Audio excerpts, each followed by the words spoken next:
Hello दोस्तों, नमस्कार। Universal target में आप सभी लोगों का स्वागत है। दोस्तों, आज की वीडियो में बात करेंगे साइंस से जो बनने वाले प्रश्न आपकी परीक्षाओं में पूछे जाते हैं।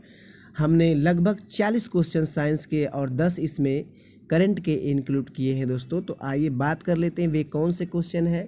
ये आप फिजिक्स, केमिस्ट्री और बायोलॉजी से मैंने 15-15, बायो से 10 कर दिया है। इस तरह आपके टोटल 40 क्वेश्चन हो जाएंगे। तो आइए बात कर लेते हैं।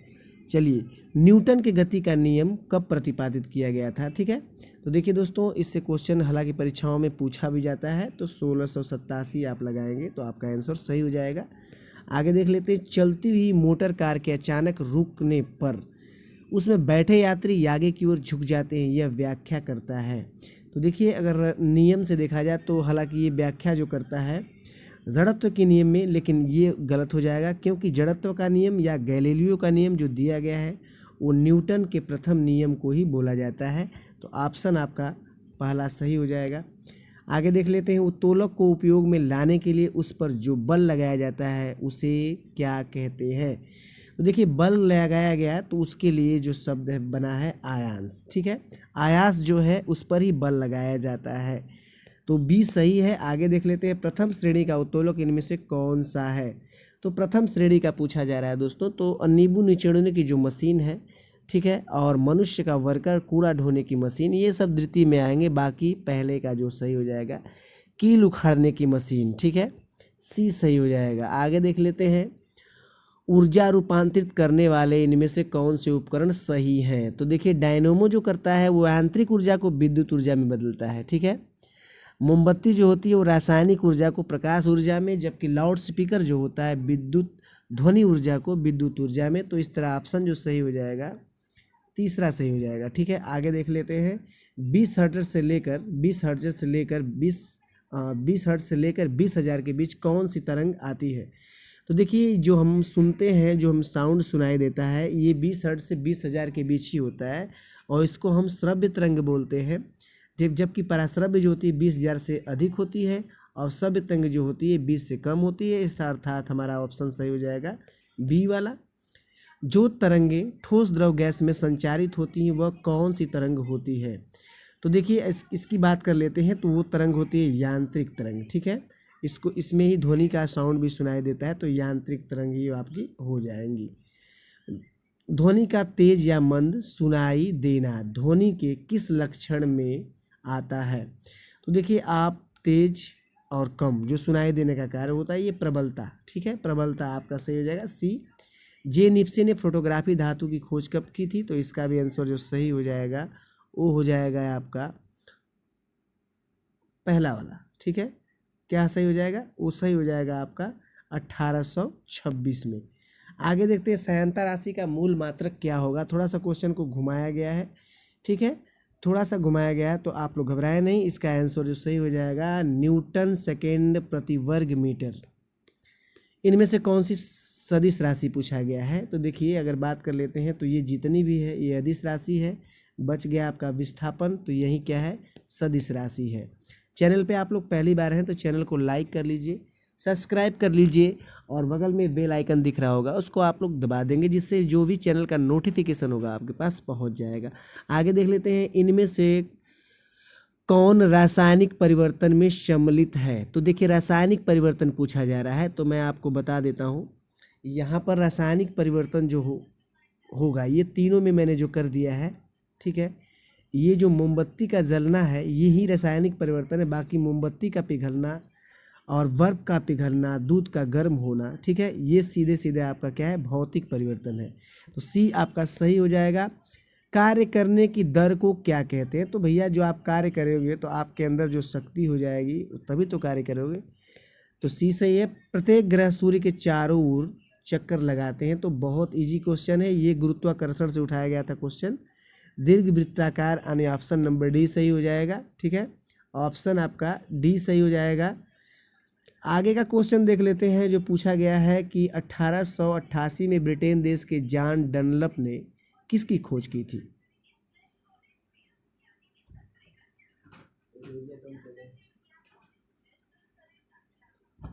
तो किसकी खोज की थी, तो बात कर लेते हैं। इसका आंसर जो सही हो जाएगा वो हो जाएगा बाईसाइकिल टायर। ठीक है, बाईसाइकिल टायर इसका आंसर एकदम करेक्ट सही हो जाएगा दोस्तों, क्योंकि परीक्षाओं में हो सकता है क्वेश्चन बन जाए। इस तरह आप लोग अलर्ट रहेंगे तो कोई दिक्कत आपको परीक्षा में नहीं होगी। बाकी अगर कभी भी पूछा जाता है कि बाइस्कोप लेंस अगर कभी भी आपसे पूछ लिया जाए, या फिर आपसे पूछ लिया जाए कि बाईसाइकिल, तो बाईसाइकिल टायर का तो आप जान गए कि क्वेश्चन में ही दे दिया गया है। ठीक है, ये तो क्वेश्चन में ही दे दिया गया है, तो आप कर लेंगे। और बाई फोकस लेंस पूछेगा तो बेंजामिन फ्रैंकलिन हो जाएंगे, यूएसए के हैं, जो 1780 में दिए हैं। ठीक है, 1780 में दिए हैं। और विद्युत बैटरी की बात करते हैं तो अलेसांड्रो बोल्टा है, जो इटली के हैं, 1800 में दिए। तो ये आप लोग कर लेंगे। मुख गुहा में पाई जाने वाले 3 जोड़ी लार ग्रंथि में से कौन सी नहीं है? बहुत अच्छा क्वेश्चन है। तो सेंट्रोग्रेसर जो है ये नेगेटिव शब्द था, इसलिए यही सही हो जाएगा।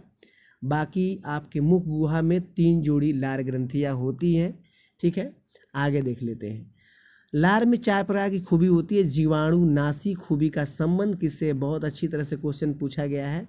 जैसे ही आप भोजन करते हो तो कोई भी आप जीवाणु अगर आप अंदर ले लेते हो तो उसका नाश करने वाला जो है वो लाइसोजाइम है। कौन है? लाइसोजाइम। क्योंकि यहाँ से क्वेश्चन बन सकता है कि आपके जो इसमें जो खूबियाँ होती हैं इससे क्वेश्चन बन सकता है दोस्तों। तो आप लोग घबराए नहीं, बस आप लोग वीडियो में पूरा बने रहें, एक एक क्वेश्चन का आंसर आपको दिया जाएगा। ठीक है, तो इसका आंसर क्या हो जाएगा? इसका आंसर जो सही हो जाएगा वो आपके सामने हमने बता दिया। चलिए आगे के क्वेश्चन देख लेते हैं। आगे जो क्वेश्चन पूछा गया है,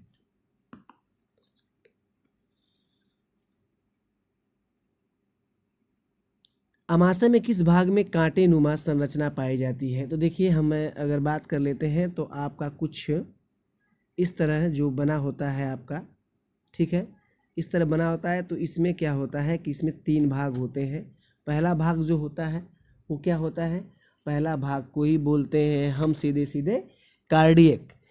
ठीक है, उसके बाद फ्रांडिक जो बिचला भाग होता है, फ्रांडिक, इसी में कांटानुमा संरचना होती है। बाकी पाइलोरिक जो शब्द है, पाइलोरिक लास्ट है। ठीक है, तो 3 भाग हमने बताया था, तो आप लोग कर लेंगे। ऑप्शन सही हो जाएगा बी वाला। ठीक है, आगे देखते हैं। मनुष्य के शरीर में मांसपेशियों की संख्या, तो ये क्वेश्चन बहुत ईजी है, बहुत घबराने की जरूरत नहीं है। सॉरी, क्या गया? 556 आपका सही हो जाएगा। अरे 656 आपका सही हो जाएगा। हड्डियों को मांसपेशियों से कनेक्ट करने वाले उत्तक को क्या कहते हैं? तो हड्डियों से मांसपेशियों को कनेक्ट करने वाले उत्तक को क्या कहते हैं दोस्तों? यहाँ से क्वेश्चन परीक्षा में बनता है। तो हड्डियों को मांसपेशियों से कनेक्ट करने वाले, ठीक है, तो ये सीधे सीधे इसको टेंडल बोलते हैं। क्या बोलते हैं? टेंडल बोलते हैं। ठीक है, आगे देख लेते हैं। आगे का जो क्वेश्चन पूछा गया परीक्षा में, जहाँ पर 2 हड्डियाँ जुड़ती हैं उसको किस नाम से जानते हैं? तो देखिए, जहाँ पर 2 हड्डियाँ जुड़ेंगी, ठीक है, देखिए, हड्डियों को हड्डियों से कनेक्ट करने वाला को क्या बोलते हैं? लिगामेंट बोलते हैं। जबकि जहाँ 2 हड्डियाँ जुड़ती हैं उसको बोलते क्या है?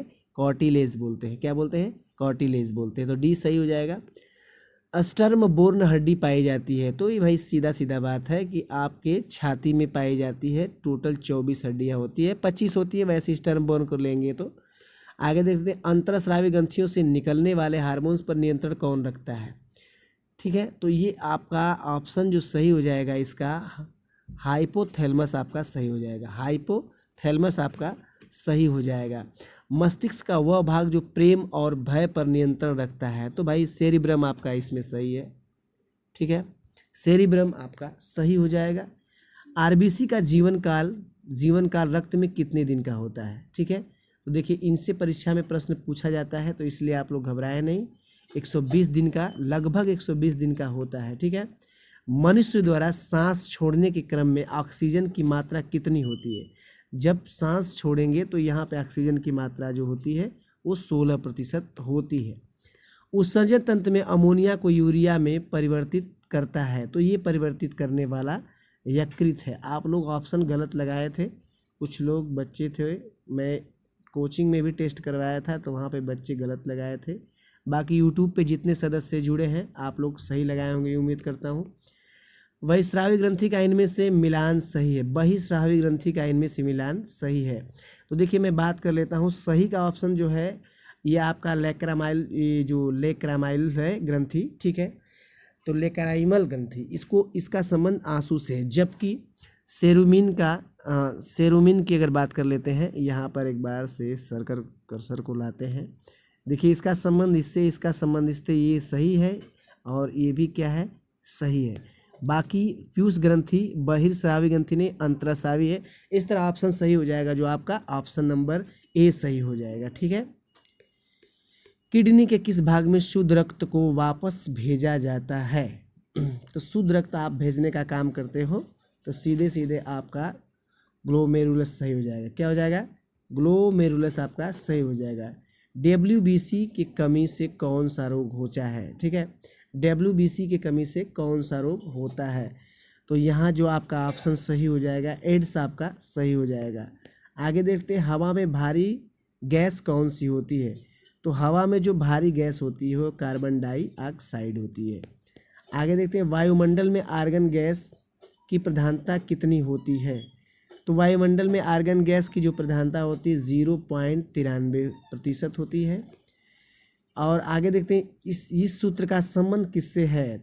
देखिए C12H22, ठीक है, 011, तो इसका आंसर सही जो हो जाएगा वो हो जाएगा चीनी, आपका सही हो जाएगा, ठीक है। पोटेशियम नाइट्रेट का सूत्र कौन सा है? तो पोटेशियम नाइट्रेट का जो सूत्र है ये KNO3। इनमें से ग्रीन हाउस गैस कौन सी नहीं है? तो ग्रीन हाउस गैस के लिए मैंने ट्रिक बताया था, कई बार इस यूट्यूब पे पढ़ाया भी था, वो मीना कल काजल लगाना, तो उसमें आपका आ जाएगा। बाकी इसका जो सही हो जाएगा हाइड्रोजन आपका सही हो जाएगा, क्योंकि क्वेश्चन नेगेटिव में पूछा गया है, ठीक है। आगे देख लेते हैं, किस गैस को दुर्लभ गैस के नाम से जानते हैं? तो देखिए अक्री गैस, दुर्लभ गैस, ये नाम एक ही गैस है, ठीक है। तो इसका आंसर जो सही हो जाएगा वो हो जाएगा आपका कौन सा भाई, एक, किस गैस को दुर्लभ गैस के नाम से जानते हैं? तो इसका आंसर क्या हो सकता है? तो इसका डी वाला ऑप्शन आपका सही हो जाएगा, ठीक है, डी वाला ऑप्शन आपका सही हो जाएगा। तो दोस्तों अगर बात कर लेते हैं, इसमें से आपका ऑप्शन थोड़ा सा हमें डाउट लग रहा है, ओजोन और मीथेन जो है, ठीक है, ओजोन और मीथेन जो है ये ग्रीन हाउस गैस है। बाकी इसका आंसर जो सही हो जाएगा हीलियम सही हो जाएगा, ठीक है। हीलियम क्या हो जाएगा? यही आपका अक्रिय गैस, जिसको बोलते हैं दुर्लभ गैस, ठीक है। तो ये आपका सी सही हो जाएगा। आगे देख लेते हैं, सिरका में कौन सा अम्ल पाया जाता है? तो ये तो क्वेश्चन परीक्षा में बार बार पूछा जाता है, एसिट्रिक अम्ल पाया जाता है, ठीक है। जबकि रक्त का पीएच मान कितना होता है? तो रक्त का पीएच मान सभी लोग जानते हो, आपका डी सही हो जाएगा, 7.4। पदार्थ की वह भौतिक अवस्था जिसका आकार और आयतन दोनों निश्चित हो सकता है, तो ये सीधा सीधा बात आप कर सकते हो, ये आपका पहला सही हो जाएगा, ठोस। जूल का मात्रक किस राशि का है? तो जूल का मात्रक भैया आपका जो सही हो जाएगा AC आपका सही हो जाएगा, कार्य और ऊर्जा। दुनिया का पहला एंटी कोविड-19, यहाँ से कोरोना का पूछा गया है, ठीक है। तो ये सबसे पहले हांगकांग ने स्टार्ट किया था, ये आपका करंट का है क्वेश्चन। राष्ट्रीय उपभोक्ता दिवस 2021 में कब मनाया गया है? तो ये मनाया गया है आपका 24 दिसंबर को मनाया गया है। आगे देख लेते हैं, 26 जनवरी 2022 को भारत में अपना कौन सा गणतंत्र दिवस मनाया था? तो ये तो सभी लोग जानते हैं, परीक्षा में कुछ क्वेश्चन ईजी भी पूछा जाता है। भारत की पहली पैरा बैडमिंटन अकादमी कहाँ स्थापित की गई? तो भारत में जो शुरू की गई है ये सीधे सीधे आपके लखनऊ, उत्तर प्रदेश, लखनऊ, ठीक है, आपका सही हो जाएगा। आगे देख लेते हैं, टीकाकरण अभियान इंद्रधनुष के तहत संपूर्ण टीकाकरण का लक्ष्य हासिल करने में भारत का कौन सा राज्य पहले स्थान पर रहा है? तो इसका आंसर जो सही हो जाएगा ये उड़ीसा हो जाएगा, ठीक है। आगे देख लेते हैं, अंडमान निकोबार द्वीप के नए पुलिस महानिदेशक, तो ये नीरज ठाकुर बने हैं। आगे देख लेते हैं क्वेश्चन, हाल ही में भारत के रक्षा प्रमुख chief of defence staff CDS की हेलीकॉप्टर दुर्घटना में मृत्यु हो गई थी भाई, तो ये बिपिन रावत की ही बात हो रही है, ठीक है। तो ये बिपिन रावत की बात हो रही है, तो हेलीकॉप्टर का नाम पूछा गया है, तो इसका सही हो जाएगा डी वाला। हाल ही में मृत्यु हुई लता मंगेशकर को दादा साहब फाल्के पुरस्कार कब दिया गया? तो ये तो क्वेश्चन भाई कई बार आप लोग जानते भी हो, डी सही हो जाएगा। विद्युत धारा का मात्रक क्या होता है? तो विद्युत धारा का मात्रक जो होता है एम्पियर होता है। जबकि किसी दिए गए समांतर में वस्तु द्वारा तय किए गए मार्ग की लंबाई को क्या कहते हैं? तो भाई सीधा सीधा बात है, यहाँ से यहाँ आप आते हो तो इसको क्या बोलेंगे? सीधे सीधे दूरी बोलेंगे, ठीक है। तो आपका सही। तो ये 50 क्वेश्चन थे दोस्तों। पहली बार चैनल पे तो लाइक सब्सक्राइब शेयर कर लीजिए। अगली वीडियो में मिलेंगे। आप कमेंट जरूर करें आप कितना सही किए हैं। Thank you.